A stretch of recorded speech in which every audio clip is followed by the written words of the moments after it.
Hey, welcome back. Today we are checking out why it is actually better for your business to have 50 leads instead of 100 leads. And to really illustrate this point, we're going to look at an example to understand why it's better to have less leads. So, in this example, we're going to assume a few things. You want 10 new students this month. We're getting these leads through paid advertising. We're assuming that the quality of the leads are all the same, meaning these are all qualified people who are interested in your martial arts gym. The cost per lead is $10 per lead. Your membership cost is $170 per month. So, with these assumptions and these kind of parameters in place, we're going to get into the first example. So, in the first example, we're going to make another assumption.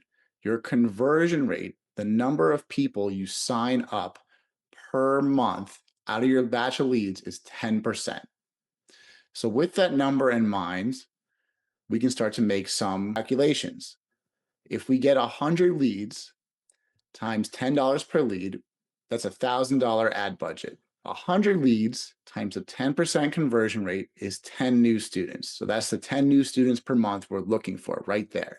Now, at your membership price, $170 times 10 new students, that's $1,700 you're now making, right, from these students. Your return on investment, your ROI on your ad spend investment is 0.70, which really just means for every dollar you spend in ad spend, you're getting 70 cents back.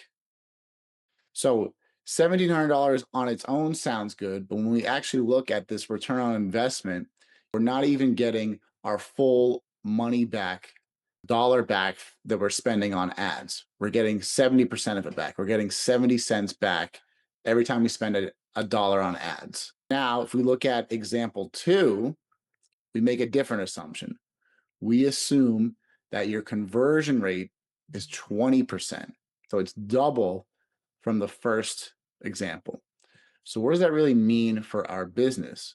Well, that means we need less leads.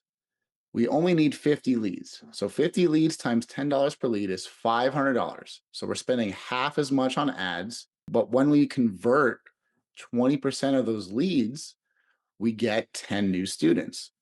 50 leads times 20% is 10. So that's our 10 new monthly goal we're hitting in half the amount of ad spend and half the amount of leads required. We're still making the same amount monthly in terms of profit or revenue, right? Gross revenue.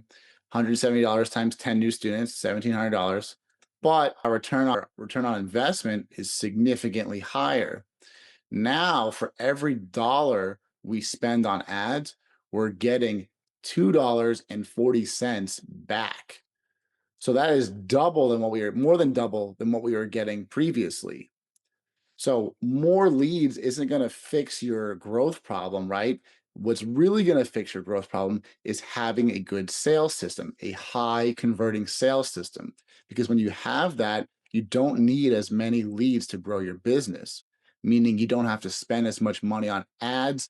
And the money you do spend on ads is actually much more profitable for you, much more of a return on investment.